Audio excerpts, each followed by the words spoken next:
എല്ലാവർക്കും സായിറാം. ഞാൻ ഒരു സന്തോഷ വാർത്ത പറയാനായിട്ടാണ് ഞാൻ നിങ്ങളുടെ മുന്നിൽ വന്നിരിക്കുന്നത്.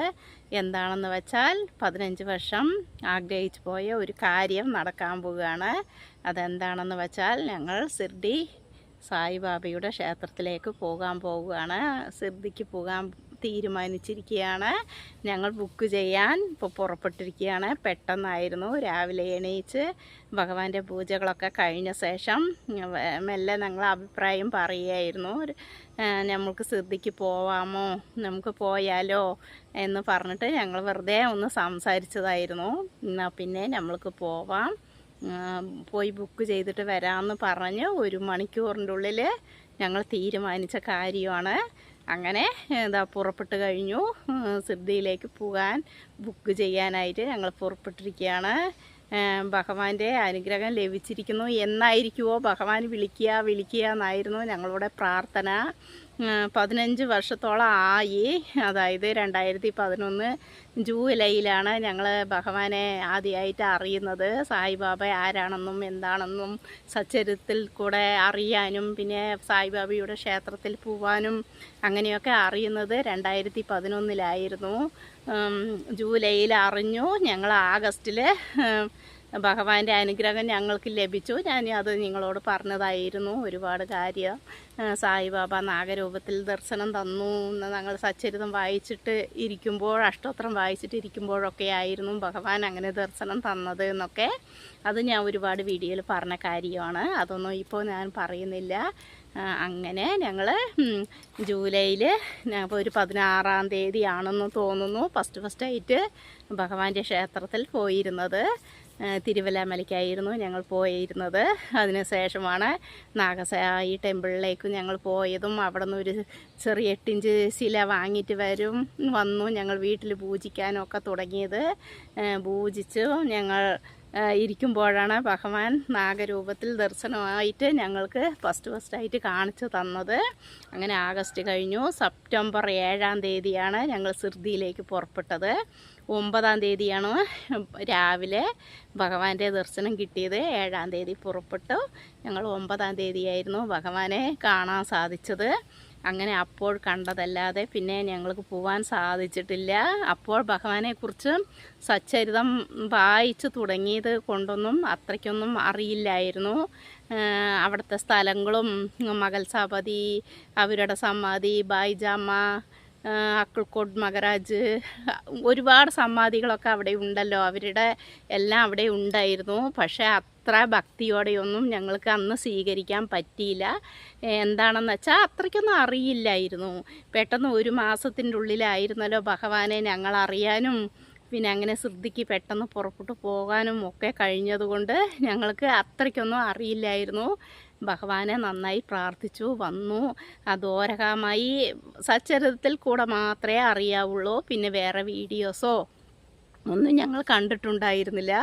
അതിന് ശേഷമാണ് ഞങ്ങൾ ഓരോ വീഡിയോസും മൂവികളും സായിബാബയെക്കുറിച്ച് അറിയാനും വീണ്ടും അറിയണം എന്നുള്ള ആ താല്പര്യം കൊണ്ട് ഞങ്ങളെല്ലാം തേടിപ്പിടിച്ച് എന്ത് ബുക്സുകൾ വായിക്കാനും വീഡിയോസ് കാണാനും ഒക്കെ ചെയ്തതുകൊണ്ട് ഭഗവാന്റെ എല്ലാ ഹിസ്റ്ററിയും അറിഞ്ഞതുകൊണ്ട് ഇപ്പോൾ അവിടെ പോയാലും എന്തായിരുന്നു ഭഗവാൻ, എന്തായിരുന്നു ഏത് സ്ഥലത്തിലായിരുന്നു ഇരുന്നത് എന്ന് അവർ പ്രസംഗിച്ചതും അവിടെ ഉണ്ടായിരുന്ന ഭക്തന്മാരുടെ സമാധികളും അവരുടെ വീടുകളും ഒക്കെ കാണാൻ നമ്മൾക്ക് പെട്ടെന്ന് അവരുടെ ഫോട്ടോ കണ്ടാലേ നമ്മൾക്ക് മനസ്സിലാവുന്നതായിരിക്കും ആരാണ് ഭഗവാന്റെ കൂടെ എങ്ങനെ ഇരുന്നവരാണ് എന്നൊക്കെ നമ്മൾക്ക് പെട്ടെന്ന് തന്നെ മനസ്സിലാക്കാനുള്ള സാധ്യത എനിക്ക് ഇപ്പോൾ ഭഗവാൻ അനുഗ്രഹിച്ച് തന്നിരിക്കുകയാണ്. അപ്പോൾ പോയപ്പോഴൊന്നും അത്രയും അറിഞ്ഞുകൂടാ. ബുക്കിൽ കൂടെ സച്ചരിതത്തിൽ കൂടെ മാത്രം വായിച്ച അറിവ് മാത്രമേ ഉണ്ടായിരുന്നുള്ളൂ. പിന്നെ ഭഗവാന്റെ ഡ്രസ്സുകളും പാത്രങ്ങളും പാകം ചെയ്ത പാത്രങ്ങളും ഇതൊക്കെ കാണുമ്പോൾ അതൊക്കെ മനസ്സിലായിട്ടുണ്ടായിരുന്നു. പിന്നെ വേറൊന്നും അത്രയ്ക്കൊന്നും മനസ്സിലായിട്ടുണ്ടായിരുന്നില്ല. ഇപ്പോൾ ഞങ്ങൾ പോകുമ്പോൾ ഇപ്പോൾ പോകാൻ പോകുന്നു. പോയ ശേഷം ഞങ്ങളെല്ലാം അറിഞ്ഞ് ഭഗവാനെ ഒരുപാട് എനിക്ക് പറയാൻ പറ്റുന്നില്ല, അത്രയ്ക്കും സന്തോഷമാണ്. എല്ലാം അറിഞ്ഞ് ഭഗവാന്റെ ആ ഗുരുസ്ഥാനത്തിൽ 1 മണിക്കൂറൊക്കെ ഇരിക്കണം. അപ്പോഴൊന്നും അത്രയ്ക്കൊന്നും ആ ഗുരുസ്ഥാന വേപ്പുമര ചുവട്ടിലൊന്നും ഞങ്ങൾക്ക് അത്രയ്ക്കൊന്നും ഇരിക്കാൻ പറ്റിയില്ല. അതിന് കുറച്ച് ഒരറിവേ ഉണ്ടായിരുന്നുള്ളൂ. 1 മാസത്തിൻ്റെ ഉള്ളിൽ ഭഗവാൻ ആരാണ് എന്നുള്ള ഈ അറിവ് മാത്രമേ ഉണ്ടായിരുന്നുള്ളൂ. അത്രയ്ക്കൊന്നും അറിയാത്തത് കൊണ്ട് അത്രയൊക്കെ തന്നെയായിരുന്നു അപ്പോൾ അറിഞ്ഞുകൊണ്ടിരുന്നത്. ഇനിയിപ്പോൾ പോകാൻ പോകുന്നു ഭഗവാന്റെ അടുത്തിലേക്ക്. ഒരുപാട് സന്തോഷമുണ്ട്. അത് അറിയിക്കാനാണ് ഞാൻ വന്നത്. ഇപ്പോൾ വീഡിയോയിൽ ഞങ്ങൾ ഒരു 2 ദിവസം മുമ്പായിരുന്നു ഹൈദരാബാദിൽ നിന്ന് ജയ മനോഹർ എന്ന ഒരു അമ്മ എന്നോട് സംസാരിക്കുന്നുണ്ടായിരുന്നു. എനിക്കും സിർദിക്ക് പോകാനുള്ള താല്പര്യമുണ്ട് എന്നൊക്കെ ഈ അമ്മ സംസാരിക്കുകയായിരുന്നു. ജയ മനോഹറാണ് അവരുടെ പേര്. ഹൈദരാബാദിൽ നിന്ന് എന്നെ വിളിക്കുകയായിരുന്നു.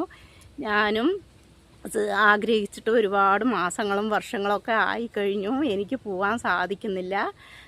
കുട്ടപ്പുറത്തേക്കൊക്കെ ഞാൻ 2 പ്രാവശ്യം പോയിട്ടുണ്ട്. സിദ്ധി സായിബാബയുടെ അടുത്ത് പോകാൻ പറ്റിയില്ലല്ലോ എന്ന് പറയുമായിരുന്നു. അപ്പോൾ ഞാനും പറയുമായിരുന്നു എനിക്കും പറ്റുന്നില്ല, പോകാനൊന്നും പറ്റുന്നില്ല, എനിക്കും ഒരുപാട് ആഗ്രഹമുണ്ട്. അങ്ങനെ ഞങ്ങൾ 2 പേരും കൂടെ ലൈവിലായിരുന്നു ഞാൻ. അപ്പോൾ അങ്ങനെ സംസാരിച്ചു കൊണ്ടിരിക്കുകയായിരുന്നു.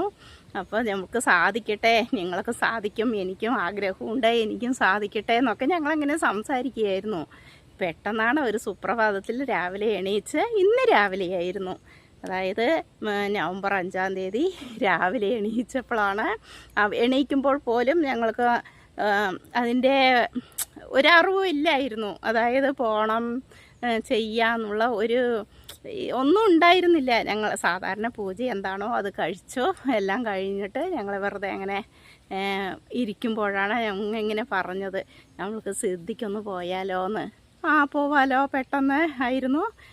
ഹസ്ബൻഡും നമുക്ക് പോവാം എന്ന് അങ്ങനെ തീരുമാനിച്ചാണ് ഞങ്ങളിപ്പോൾ പുറപ്പെട്ട് കഴിഞ്ഞു. പിന്നെ അത്ര തന്നെ ഞാൻ ബാക്കിയൊക്കെ പോകുമ്പോഴുള്ള വീഡിയോസും അവിടെ പോയിട്ടുള്ള വീഡിയോസൊക്കെ നിങ്ങൾക്ക് കാട്ടിത്തരുന്നതായിരിക്കും. എനിക്ക് ഒരുപാട് സന്തോഷമുണ്ട്.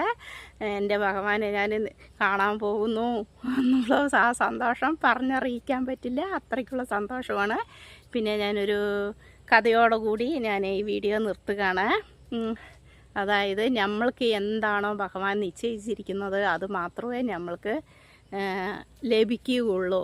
അതായത് ഒരുപാട് പേര് പറയുന്നുണ്ട് ഞാൻ അങ്ങനെയാണ്, ഞാനിങ്ങനെ, എൻ്റെ അടുത്ത് ഒരുപാട് പൈസയുണ്ട്, ഞാൻ അത്രയും കഷ്ടപ്പെട്ടിട്ട് എൻ്റെ അടുത്ത് പൈസയൊന്നും നിൽക്കുന്നില്ല, ഓരോരുത്തർ ഒന്നും ചെയ്യാതെ തന്നെ അവർക്ക് നിറയെ പൈസകളൊക്കെ ഉണ്ടല്ലോ, അവർ ജോളിയായിട്ട് ഇരിക്കുന്നു എന്നൊക്കെ വിചാരിക്കും.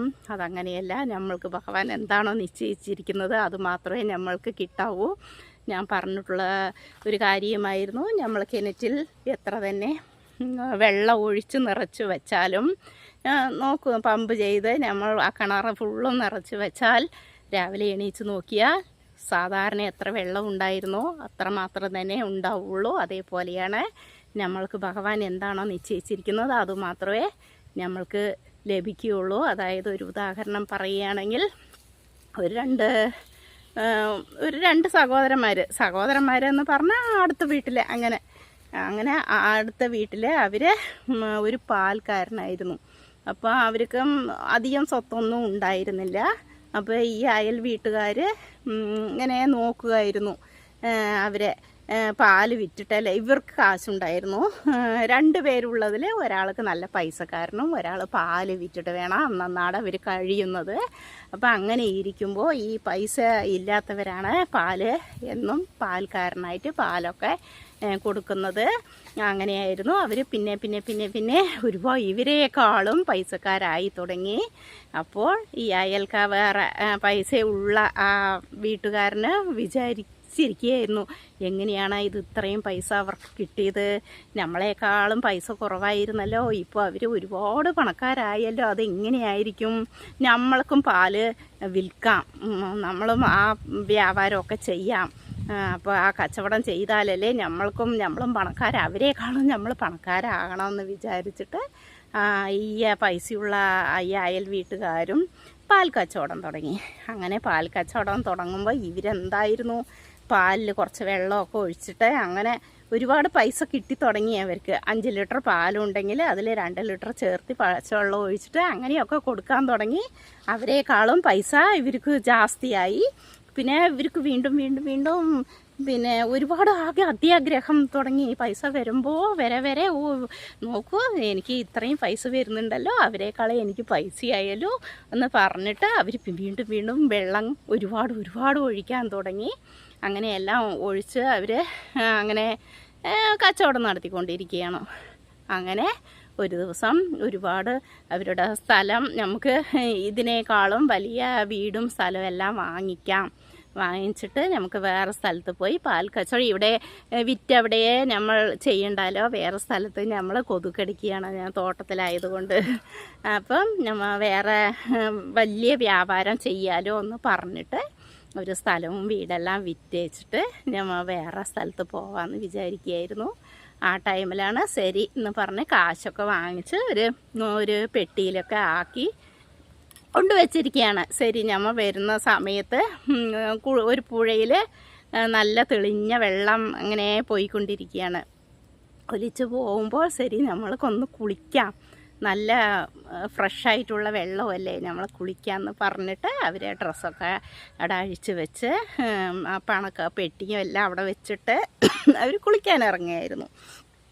അങ്ങനെ കുളിക്കാൻ ഇറങ്ങുമ്പോൾ കുളിച്ചുകൊണ്ടിരിക്കുകയാണ് അവർ. മുങ്ങി കുളിച്ചിട്ട് സന്തോഷമാണ്. പൈസ നമ്മൾ വേറെ സ്ഥലത്ത് പോവുക, വേറെ വലിയ വീട് കെട്ടാൻ പോവുകയാണ്, വേറെ വലിയ ഇതൊക്കെ വിചാരങ്ങളൊക്കെ വലുതായിരുന്നു അവരുടെ.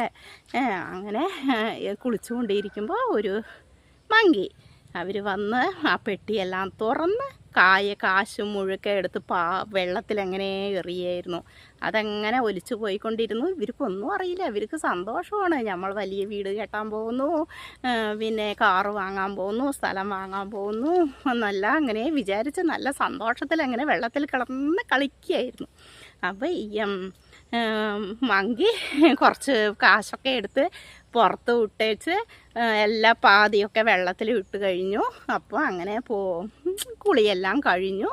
കുളിയെല്ലാം കഴിഞ്ഞിട്ടാണ് അങ്ങനെ എരഞ്ഞ് കിടക്കുന്നു. കുറച്ച് പൈസയൊക്കെ താഴത്ത് എരഞ്ഞ് കിടക്കുന്നു. അപ്പോൾ പിന്നെയും വീണ്ടും ഇവർക്ക് എന്താ അത്യാഗ്രഹം, അയ്യോ നോക്ക് എത്ര പൈസയാണ് കിടക്കുന്നത്, നമുക്കിതെല്ലാം എടുക്കാമല്ലോ, എനിക്ക് എൻ്റെ പെട്ടിയിലും അനേകം പൈസയുണ്ട്, ഇവിടെയും പൈസ കിടക്കുന്നു, ഭഗവാൻ വാരി തരുകയാണല്ലോ എന്ന് വിചാരിച്ചിട്ട് അത്യാഗ്രഹം പിടിച്ച് ആ പൈസയെല്ലാം പെറുക്കി പെട്ടിയിനകത്ത് കൊണ്ട് വെക്കാൻ പോകുമ്പോഴാണ് അറിയുന്നത് അതിൽ പൈസയൊന്നുമില്ല, ഇത് എൻ്റെ പൈസയാണ് ഈ മങ്കി ഇങ്ങനെയെല്ലാം ചെയ്ത് വെച്ചിരിക്കുന്നത്. അപ്പോഴാണ് മനസ്സിലാകുന്നത്. അതായത് ഈ വെള്ളത്തിൽ ഇട്ട കാശൊക്കെ എന്താണ്, ഇന്ന് താൻ വെള്ളം ഒഴിച്ച് സമ്പാദിച്ച കാശായിരുന്നു. അത് വെള്ളത്തിൽ തന്നെയാണ് പോയിട്ടുണ്ടായിരുന്നത്. നമ്മൾ നേർമയായിട്ട് എന്താണോ സമ്പാദിച്ചിരുന്നത് അത് മാത്രമാണ് കരയിൽ കിടന്നത്. അതേപോലെയാണ് എല്ലാം. നേർമയായിട്ട് ഇരിക്കുക, നേർമയായിട്ട് ഇരുന്നാൽ നമ്മൾക്ക് എന്തെങ്കിലും ഒരിക്കൽ ഭഗവാൻ കണ്ണു തുറക്കുന്നതായിരിക്കും. അത്ര തന്നെ. ഇനി ഞാൻ ഒരുപാട് പറയാൻ തുടങ്ങിയാൽ നിങ്ങൾക്ക് ബോറടിച്ചു പോവും. അതുകൊണ്ട് ലോങ് വീഡിയോ ആയി പോയി വെച്ചാൽ ഈ ചേച്ചി ഇങ്ങനെ സംസാരിച്ചിരിക്കുന്നു എന്നൊക്കെ നിങ്ങൾ പറയാൻ തുടങ്ങും. വേണ്ട, ഓം സായിറ, ഞാൻ സിദ്ധിക്കൊക്കെ പോയിട്ട് വന്നിട്ട് ഞാൻ അവിടെ പോയിട്ട് നിങ്ങൾക്ക് കാണിക്കാൻ പറ്റിയ വീഡിയോസൊക്കെ ഞാൻ കാണിക്കാം. ലൈവിലിടാൻ പറ്റിയ ഞാൻ ലൈവിലൊക്കെ നിങ്ങൾക്ക് കാണിച്ചു തരാം കേട്ടോ. എനിക്ക് അത്രയ്ക്കും സന്തോഷമാണ്. ഓം സായിറ.